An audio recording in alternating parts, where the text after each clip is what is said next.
Hello everybody, welcome back to my channel HappyvloggersAmitha. இன்னைக்கு இந்த வீடியோல இஃப்தார்க்காக நான் பண்ண ஸ்நாக்ஸ் தாங்க பார்க்க போறோம். மெதுவோட அண்ட் ஃப்ரூட் கஸ்டர்ட் இதுதான் பண்ணியிருந்தேன் நான். வீடியோக்குள்ள போறதுக்கு முன்னாடி இந்த வீடியோ பிடிச்சிருந்துச்சுனா லைக் பண்ணுங்க, ஷேர் பண்ணுங்க, மறக்காம சப்ஸ்கிரைப் பண்ணிடுங்க. அப்படியே உங்க கமெண்ட்டையும் சொல்லுங்க. வாங்க வீடியோக்குள்ள போகலாம். ஆப்பிள், மாதுளம்பழம், வாழைப்பழம், அன்னாச்சிப்பழம், அதோட திராட்சை இதுதான் நான் வந்து இந்த ஃப்ரூட் கஸ்டர்டில் சேர்க்க போகிறேன். ஸோ ஃப்ரூட்ஸ் எல்லாம் ஒன்று ஒன்றா வாஷ் பண்ணிவிட்டு கட் பண்ண ஆரம்பிச்சிட்டேன். ஆப்பிள் மட்டும் தோல் சீவிட்டு கட் பண்ணேன். சில பேர் தோலோடையும் போடுவாங்க, சில பேர் தோல் இல்லாமல் போடுவாங்க. பட் நான் தோல் சீவிட்டு தான் போடுவேன். ஸோ தோல் சீவிட்டு கட் பண்ணியாச்சு. அப்புறம் மாதுளம்பழத்தையும் வந்து கட் பண்ணி எடுத்தாச்சு. அதே மாதிரி ஒவ்வொரு ஃப்ரூட்டாக வந்து நான் கட் பண்ணி எடுத்துக்கிட்டேன். எடுத்து முதல்ல வந்து ஒரு பிளேட்டில் வச்சுட்டு அதுக்கப்புறம் கஸ்டர்ட் தான் செய்ய போகிறோம். அதனால் கஸ்டர்ட் பவுடர் எடுத்து கொஞ்சோண்டு காய்ச்சின பால், ஆற வச்ச பாலில் வந்து ஒரு 2 ஸ்பூன் போட்டு நல்லா மிக்ஸ் பண்ணி வச்சுக்கிட்டேன். கட்டி எல்லாமே மிக்ஸ் பண்ணி வச்சுக்கணும். அப்போ தான் வந்து ஈஸியாக வந்து பாலில் வந்து மிக்ஸ் ஆகும். ஸோ நல்லா அதை கிளறி வச்சுட்டு இன்னொரு இடத்துல வந்து பாலை வந்து காய்ச்சிட்டேன் நான். பால் காய்ச்சி நல்லா கொதித்து வந்ததுக்கப்புறம் தேவையான அளவு சக்கரை போட்டுக்கணும். கொஞ்சம் உங்களுக்கு இனிப்பு ஜாஸ்தி பிடிக்கணும், கொஞ்சம் ஜாஸ்தி சேர்த்துக்கோங்க. நாங்கள் திட்டமாக தான் இனிப்பு சாப்பிடுன்றதுனால கொஞ்சமாக இனிப்பு சேர்த்துக்கிட்டேன் நான்.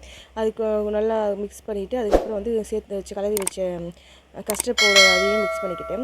இது மிக்ஸ் பண்ண ஆரம்பித்து கொஞ்ச நேரத்துலேயே உங்களுக்கு வந்து கட்டியாக ஆரம்பிச்சிடும் அந்த பால். உங்களுக்கு தேவையான அளவு கட்டியாக அந்த பதம் வந்ததுக்கப்புறம் நீங்கள் ஆஃப் பண்ணிக்கலாம். எங்கள் பசங்க வந்து கொஞ்சம் தண்ணியாக இருக்க மாதிரி அந்த இதில் தான் விரும்பி சாப்பிடுவாங்க. அதனால் நான் கொஞ்சம் ரொம்ப கட்டியாகவும் மிடிலில் எடுத்துட்டேன்.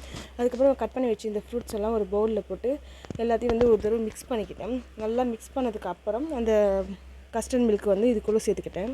அதை நல்லா சேர்த்துட்டு நல்லா மிக்ஸ் பண்ணி விட்டுட்டு நல்லா ஆறுனதுக்கப்புறம் நீங்கள் ஃப்ரிட்ஜில் வச்சு நீங்கள் ஐஸ்கிரீம் கூட சேர்த்து சர்வ் பண்ணிங்கன்னா செம்ம சூப்பராக இருக்கும்.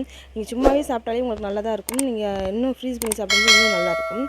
அடுத்து வந்து நான் மெதுவடை செய்கிறதுக்காக ஒரு 3 மணி நேரத்துக்கு முன்னாடியே வந்து உளுந்து ஊற வச்சிட்டேன். நான் 100 கிராம் உளுந்து தான் எடுத்தேன். ஏன்னா பசங்களுக்குலாம் கொஞ்சம் உடம்பு சரியில்லைன்றதுனால அதிகமாக சாப்பிட மாட்டாங்க என்ன பொருள்ன்றதுக்காக கொஞ்சம் திட்டமாக செய்யலாம் தான் 100 கிராம் தான் எடுத்தேன். 3 மணி நேரத்துலேயே நல்லா ஊறிடுச்சு. அதுக்கப்புறம் எடுத்து பார்த்துட்டு நான் மிக்ஸி ஜாரில் போட்டு நல்லா அரைச்சி எடுத்துக்கிட்டேன். நீங்கள் அதிகமாக தண்ணி சேர்த்திங்கன்னா வந்து தண்ணியாகிடும். நீ தண்ணிக்கு வந்து திட்டமாக தண்ணியே சேர்க்காமல் அரைக்கிறதே கொஞ்சம் பெஸ்ட்டாக இருக்கும். அதுக்கப்புறம் அது கூட வந்து வெங்காயம், பச்சை மிளகா, இஞ்சி, அப்புறம் மிளகு, கருவேப்பிலை, பெருங்காயத்தூள், அது கூட உப்பு சேர்த்து நல்லா மிக்ஸ் பண்ணி விட்டுக்கணும். நல்லா நம்ம எந்த அளவுக்கு மிக்ஸ் பண்ணுறோமோ அந்தளவுக்கு வந்து உங்களுக்கு புதுசு புதுசுன்னு வரும். நான் ஒரு கையில் வீடியோ எடுத்துகிட்டு ஒரு கையில் மிக்ஸ் பண்ணுறதுனால எனக்கு சரியாக மிக்ஸ் பண்ண வரல. எல்லாம் மிக்ஸ் பண்ணதுக்கப்புறம் நீங்கள் கரெக்டான பதத்தில் அரைச்சிருக்கீங்கன்னா பக்கத்துக்கு கொஞ்சோண்டு மாவு எடுத்து ஒரு தண்ணியில் போட்டு பார்த்தீங்கன்னா அது வந்து மேலே மிதக்கணும். உள்ளே போயிடுச்சுன்னா நீங்கள் வந்து ரொம்ப தண்ணி சேர்த்துறீங்கன்னு அர்த்தம். நான் போட்டு பார்த்தேன், கரெக்டாக இருந்துச்சு. அதுக்கப்புறம் கொஞ்சம் தண்ணி தொட்டுக்கிட்டு நீங்கள் அதுக்கப்புறம் நீங்கள் உளுந்து மாவு எடுத்து போட்டிங்கன்னா தான் உங்களுக்கு வரும். நானும் தண்ணியில் தொட்டு தான் அந்த மாதிரி எடுத்து போட்டேன். இதுலேயே நான் வீடியோ எடுத்துகிட்டே போகிறதுனால எனக்கு டக்குன்னு சரியாக போட முடியல. அதனால தான் சேஃப்லாம் ஒரு டிஃப்ரெண்ட்டாக இருக்குது. அடுத்தடுத்து வடை வந்து நான் வீடியோ இல்லாமல் போட்டதுனால அதெல்லாம் வந்து கரெக்டாக வந்துச்சு.